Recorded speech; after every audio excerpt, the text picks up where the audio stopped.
Une autre notification de résiliation de contrat, me demanda mon assistante, Lisa, alors que je fixais l'email sur mon écran. C'est la 5e cette semaine, acquiesçai-je, la mâchoire serrée. Tous donnaient la même raison, ils transféraient leurs affaires à Summit Solutions, la société de mon frère David. Je m'appelle Alexandra Chen, parfois appelée Alex par mon frère. J'ai 35 ans et je regardais l'entreprise que j'avais passé 10 ans à construire s'effondrer morceau par morceau, non pas à cause des forces du marché ou de mauvaises décisions, mais parce que mon propre frère avait orchestré sa destruction.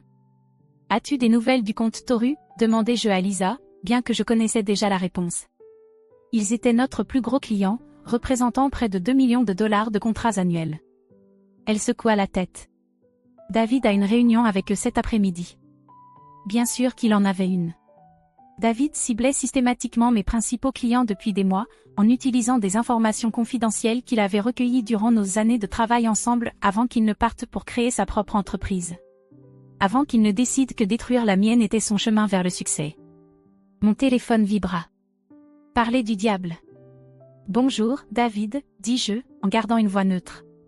Salut, petite sœur, dit-il, son ton dégoulinant de fausses sollicitudes.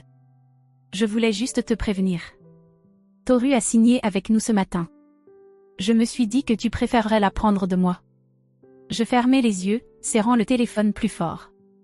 Comme c'est généreux de ta part. Écoute, Alex, ce n'est que du business. Tu sais comment ça marche, les forts survivent, les faibles. Il fit une pause pour effet. Eh bien, il devrait probablement commencer à chercher de nouvelles opportunités.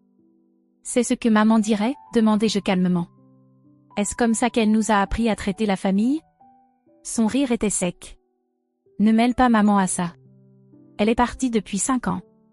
Il s'agit de business, pas de famille. Et franchement, tu n'es pas faite pour ça, tu ne l'as jamais été.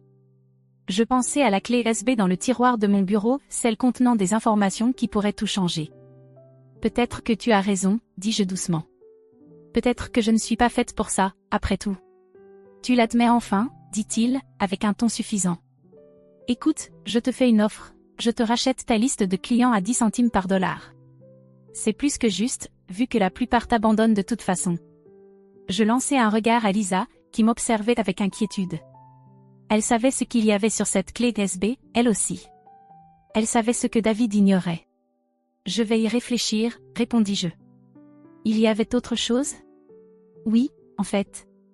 La maison de maman, je pense qu'il est temps qu'on la vende. Pas la peine de la garder alors que ta société ne peut même plus se permettre de payer les taxes foncières. La maison. Notre maison d'enfance, où maman nous avait élevés après la mort de papa. Où elle nous avait appris l'éthique des affaires, l'importance de la famille. David savait combien cela comptait pour moi. Je comprends, dis-je, ma voix ferme malgré la colère qui brûlait en moi. Envoie-moi les papiers, et je les examinerai. Après avoir raccroché, je sortis la clé USB et la connectai à mon ordinateur portable. Les fichiers étaient exactement comme je m'en souvenais, email, relevés financiers, communication avec les clients, tous documentant les méthodes de David pour voler mes clients. Ce qu'il ignorait, c'est que je rassemblais des preuves depuis des mois. Chaque tactique sournoise, chaque secret commercial volé, chaque violation d'accord de non-concurrence, tout avait été méticuleusement consigné. Mais ce n'était même pas le plus grand secret. Dois-je les appeler? Demanda Lisa, sachant exactement à quoi je pensais. Je hochai la tête. Il est temps. Organise la réunion pour demain. Elle décrocha son téléphone, composant un numéro que nous avions préparé depuis des semaines. Bonjour, Monsieur Torres? Oui, ici Lisa de Chen Consulting. Mademoiselle Chen aimerait planifier cette réunion dont nous avions parlé. Oui, celle concernant les certifications frauduleuses de Summit Solutions. Je souris, me remémorant le jour où j'avais découvert la plus grosse erreur de David. Dans sa précipitation à voler mes clients, il avait falsifié les certifications de sécurité de son entreprise, celles nécessaires pour gérer des contrats gouvernementaux. Les mêmes contrats qui représentaient 60% du compte Toru. David pensait qu'il détruisait mon entreprise. Il ne réalisait pas qu'il était en train de se détruire lui-même. Réunion confirmée pour 9 heures, annonça Lisa. Monsieur Torres semblait très intéressé par ce que nous avons à partager. Je me levai et me dirigeai vers la fenêtre de mon bureau. La ville s'étendait en contrebas, y compris le bâtiment étincelant où se trouvait le siège de l'entreprise de David.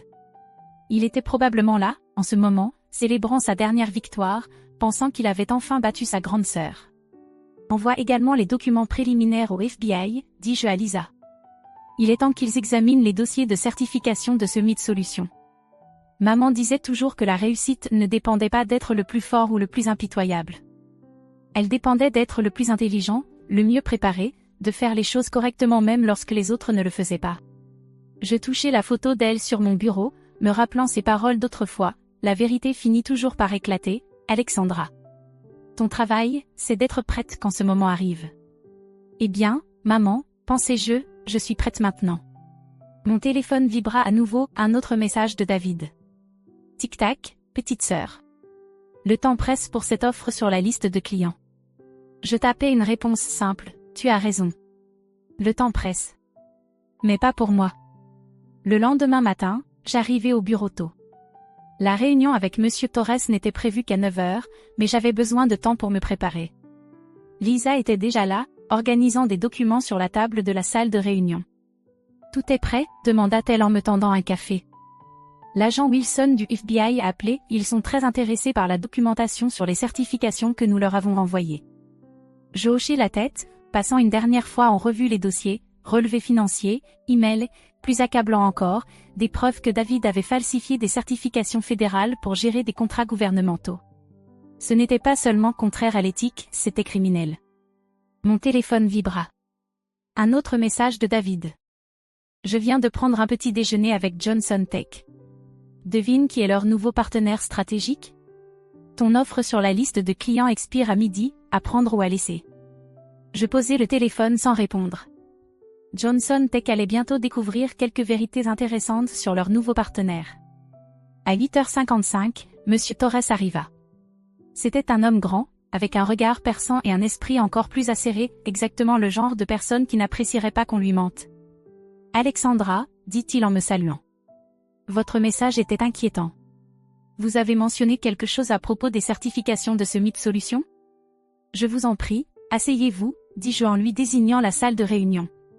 Ce que je vais vous montrer ne concerne pas seulement votre entreprise, mais potentiellement aussi vos contrats gouvernementaux. » Pendant l'heure suivante, j'exposai tout ce que nous avions découvert, comment David avait falsifié les accréditations de sécurité de son entreprise, utilisé des informations volées pour détourner des clients, et enfreint les réglementations fédérales dans le processus.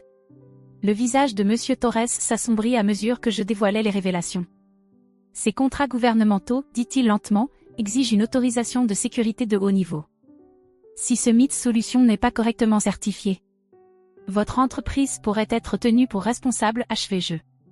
Les contrats pourraient être annulés, et il pourrait y avoir des sanctions fédérales. Il prit l'un des documents et l'examina attentivement. Et vous pouvez prouver tout cela? Je sortis la clé USB.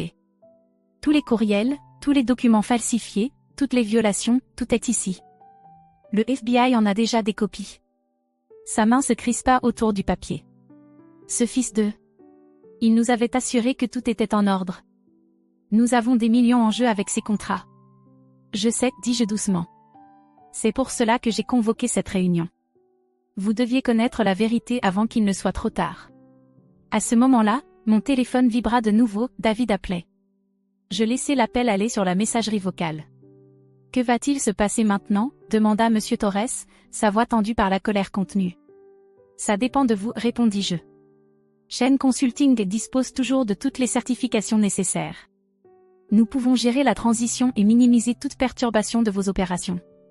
Il hocha la tête lentement. Et ce Summit Solutions? Le FBI s'en occupera. Je m'attends à ce qu'il rende visite à mon frère très bientôt. Comme pour confirmer mes paroles, Lisa frappa et entra dans la salle de conférence. Désolée de vous interrompre, mais vous allez vouloir voir cela. Elle alluma la télévision fixée au mur. Le titre des actualités me coupa le souffle. Descente du FBI dans une entreprise technologique locale pour certification gouvernementale frauduleuse. La caméra montrait des agents entrant dans le bâtiment de Summit Solutions, portant des boîtes de documents. Et là, David, escorté à l'extérieur, le visage marqué par le choc et la confusion. Mon téléphone recommença à sonner, cette fois d'un numéro inconnu, probablement David utilisant un autre téléphone pour me joindre.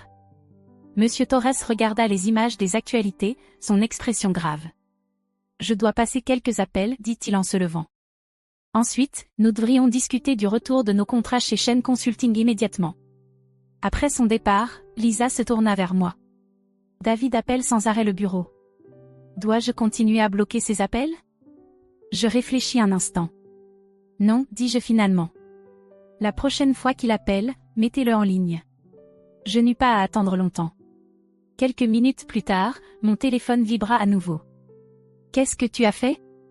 La voix de David était éraillée, paniquée. Le FBI, il parle de certification frauduleuse. Alex, tu dois m'aider. Je fermai les yeux, me remémorant toutes les fois où il avait tenté de détruire ma société, de voler mes clients, de me dépouiller de tout ce que j'avais construit. T'aider, répétai-je doucement. Comme tu m'as aidé, David? C'est ça, le soutien familial dont tu parlais? C'est différent, cria-t-il. Ce sont des accusations fédérales.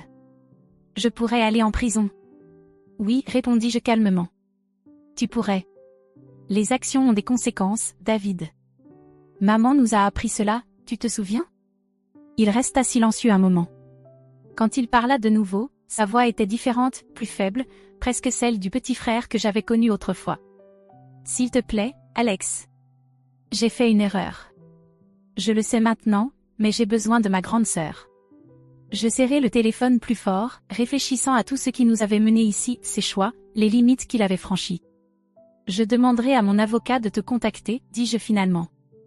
Mais David, c'est la dernière fois. Peu importe ce qui arrive ensuite, c'est fini entre nous. Je raccrochai avant qu'il ne puisse répondre, sentant un poids se lever de mes épaules. Depuis la fenêtre de mon bureau, je pouvais voir d'autres camions de presse arriver à Summit Solutions. L'histoire faisait grand bruit. Lisa apparut à ma porte. Johnson Tech est en ligne 1, annonça-t-elle. Ils veulent discuter du retour de leurs affaires chez nous. J'hochai la tête en décrochant le téléphone. Il était temps de reconstruire ce que David avait tenté de détruire, mais cette fois, je le ferais en sachant exactement à qui je pouvais faire confiance et à qui je ne le pouvais pas. 3 semaines après la perquisition du FBI, je me trouvais dans mon bureau à examiner des contrats. Johnson Tech, Torres, et la plupart de nos anciens clients étaient revenus, leur confiance en Shen Consulting restaurée. Summit Solutions faisait l'objet d'une enquête fédérale, ses actifs étaient gelés, sa réputation en ruine. L'avocat de votre frère est ici, annonça Lisa, se tenant à ma porte. Il demande une réunion. Je jetai un coup d'œil à l'horloge. Pile à l'heure. Faites-le entrer. Richard Bennett, l'un des meilleurs avocats de la défense pénale de la ville, entra dans mon bureau, portant un épais dossier. Son expression était grave. Mademoiselle Shen, commença-t-il en prenant place, je vais être direct. Les preuves contre votre frère sont accablantes.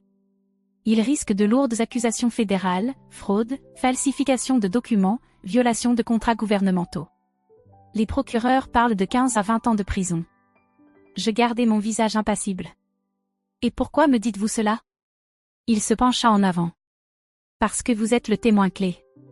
Votre témoignage, vos preuves, c'est le pilier de leur dossier. Mais vous êtes aussi sa sœur. Nous espérons que vous pourriez envisager de ne pas coopérer. Ne pas coopérer, répétai-je lentement. Vous voulez dire mentir aux enquêteurs fédéraux? Retenir des preuves? Pensez à votre famille, insista-t-il. À votre mère? Non. Ma voix était tranchante. Ne mêlez pas ma mère à cela. David n'a pas pensé à la famille quand il essayait de détruire mon entreprise, quand il volait mes clients, quand il menaçait de prendre notre maison d'enfance. Bennett se tortilla inconfortablement. Il a fait des erreurs. Il le sait maintenant. Il est prêt à rembourser intégralement votre entreprise. Avec quel argent, le coupai-je? L'argent qu'il a volé à mes clients? Les fonds obtenus via des contrats frauduleux? Cet argent n'est pas le sien à offrir. À ce moment, mon téléphone vibra, un texto de David. Aide-moi, Alex. Je t'en supplie. Maman aurait voulu que tu aides ta famille. Je montrai le message à Bennett. Vous voyez? Même maintenant, il essaie de me manipuler, en utilisant notre mère décédée pour éviter les conséquences. Mademoiselle Shen. Non, dis-je fermement. Je vais vous dire exactement ce que je vais faire. Je vais témoigner. Je vais fournir toutes les preuves en ma possession, et je vais m'assurer que tout le monde sache exactement ce que David a fait. C'est votre frère, tenta une dernière fois Bennett. Oui, il l'est. et c'est pour ça que ça fait si mal. Mais parfois, ceux qui nous blessent le plus sont ceux qui sont les plus proches de nous. Et parfois, aimer quelqu'un signifie le laisser affronter les conséquences de ses actes. Après le départ de Bennett, je me rendis à la maison de ma mère, celle que David avait essayé de me forcer à vendre. Le jardin était envahi, mais ses rosiers étaient toujours en fleurs. Je m'assis sur les marches du porche, me remémorant toutes les leçons qu'elle nous avait enseignées ici. « Fais toujours ce qui est juste », disait-elle, même quand c'est difficile, surtout quand c'est difficile. Mon téléphone vibra à nouveau, cette fois d'un numéro inconnu. Je décrochai, sachant déjà qui ce serait. Alex, la voix de David était faible, brisée. Ils disent que je vais devoir plaider coupable. Que contester les charges ne ferait qu'aggraver les choses. Alors plaide coupable, dis-je calmement. Assume tes responsabilités pour une fois dans ta vie. Comment peux-tu me faire ça? Sa voix se brisa. Je suis ton frère. Oui, et je suis ta sœur, celle que tu as essayé de détruire. Tu te souviens? Celle dont tu as saboté l'entreprise, dont tu as volé les clients. Il resta silencieux un moment. Je n'aurais jamais pensé. Je ne voulais pas que ça aille si loin. Mais ça a été si loin, David. Tu as franchi des limites qu'on ne peut pas franchir, et maintenant tu dois en assumer les conséquences. Après avoir raccroché, je traversai le jardin de maman, touchant les roses qu'elle aimait tant. Demain, je rencontrerai les procureurs fédéraux. Je leur dirai tout, non par vengeance, mais parce que c'était juste. 6 mois plus tard, j'étais dans une salle d'audience lorsque David plaida coupable. Le juge le condamna à 12 ans avec possibilité de libération conditionnelle. Lorsqu'on l'emmena, il me regarda une dernière fois. Je vis quelque chose dans ses yeux que je n'avais jamais vu auparavant, de la compréhension. Ce soir-là, je retournai à la maison de maman, mais cette fois, je n'étais pas seule. Lisa et plusieurs ouvriers étaient avec moi. « Tu es sûre de toi ?» demanda Lisa alors que nous traversions le jardin envahi. Je hochai la tête. Maman a toujours voulu aider les gens. C'est ainsi que nous honorerons sa mémoire. Le panneau était déjà installé à l'entrée, Fondation Chêne, pour l'éthique en affaires. Nous transformions la maison en une organisation à but non lucratif dédiée à aider les petites entreprises à se protéger contre la fraude et les pratiques déloyales. Les actions de David m'avaient montré à quel point les entreprises pouvaient être vulnérables. Maintenant, j'utiliserai cette leçon pour aider les autres. Dans mon bureau chez Chêne Consulting, je gardais un seul rappel de tout ce qui s'était passé, la clé USB qui avait tout déclenché. Pas comme un trophée, mais comme un rappel que faire ce qui est juste signifie parfois faire les choix les plus difficiles. David m'écrit parfois depuis la prison. Ses lettres sont différentes maintenant, plus réfléchies, moins manipulatrices. Peut-être a-t-il changé. Peut-être pas. Mais je sais que j'ai fait ce qu'il fallait, non seulement pour moi, mais aussi pour lui. Maman disait toujours que la vraie force ne réside pas dans la victoire à tout prix. Elle réside dans le fait de défendre ce qui est juste, même quand cela nous brise le cœur. En regardant ces roses fleurir dans le jardin de la fondation, je sais qu'elle serait fière, pas parce que j'ai gagné, mais parce que je l'ai fait de la bonne manière. Parfois, les leçons les plus dures viennent des personnes qu'on aime le plus, mais parfois ces leçons nous mènent exactement là où nous devons être.